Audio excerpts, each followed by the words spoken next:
What's up, guys? So I've been scrolling through my jiu-jitsu video archives, and I found this little clip of my second ever competition. I was at about 4-stripe white belt, and yeah, the first competition I would show you, but I almost got triangled 3 times, and then the 4th time I actually did get triangled in one match, and lost that pretty swiftly. So I think I'm going to leave that to gather the dust in the archives. But I will show you this one where I actually do a lot better, I think. So this is the first match of my second competition, in which I end up getting second place, actually. So before I start this match, it's probably good to give you some context. I've been practicing a sweep, which I'm going to do at the beginning. So let's have a look at that sweep. I'd been practicing it for months and months beforehand on everyone. That is the tripod sweep. And yep, so I get that within the first few seconds and immediately try to transition into side control, but he turns over and tries to secure a baseball bat choke on me. So my heart was actually racing at this point. Because as you can see, well, it's probably hard to see here, but that was actually pretty tight, that baseball choke. I was kind of close to going out, but not quite. I could just about hold it. But so here I'm just looking to get enough base to make sure I keep my position so that I can reach up and push down on his right elbow. This would alleviate a lot of the pressure from this baseball choke, which I do now. From that point on, I'm out of the woods, just about. I can't tell you how relieved I was at that point. But anyway, so I'm in mount now, currently, obviously.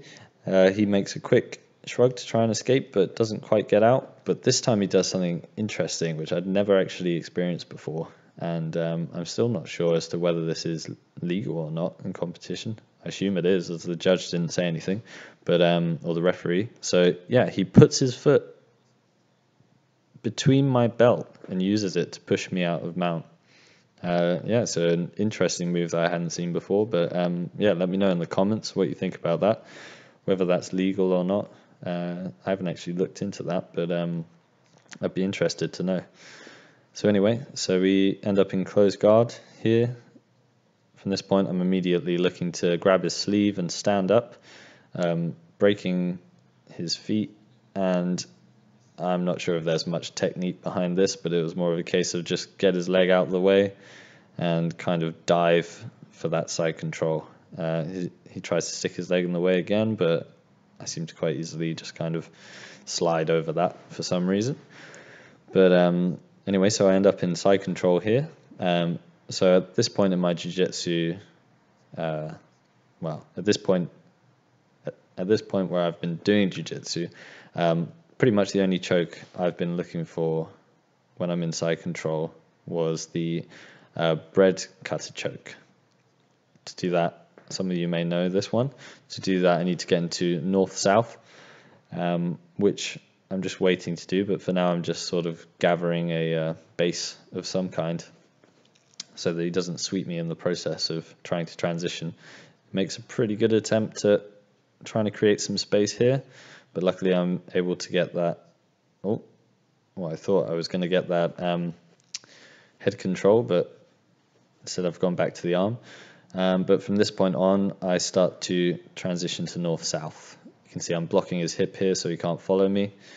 And all I'm waiting for here is for his left arm to pop out and reach around my back.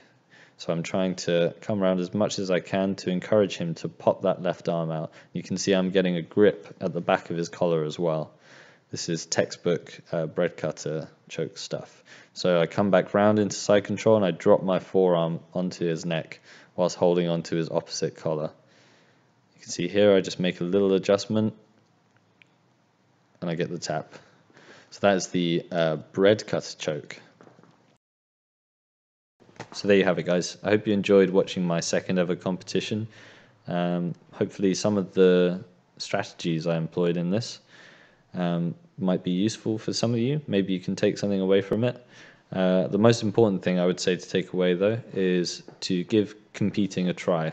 I would really recommend it if you want to improve your jiu-jitsu faster and sort of develop that mindset a bit more of being able to perform under pressure. It's a really great thing to get into. So I'd recommend giving that a go. For any more information on jiu-jitsu and traveling, be sure to head to roamingrolls.com. That's www.roamingrolls.com. It's full of guides, hints, and tips on traveling and jiu-jitsu. You'll also be able to find some great deals on things such as instructionals or products that I really like that help me do jiu-jitsu whilst traveling. Okay, so in the meantime, have a good day, happy rolling. See you later, guys.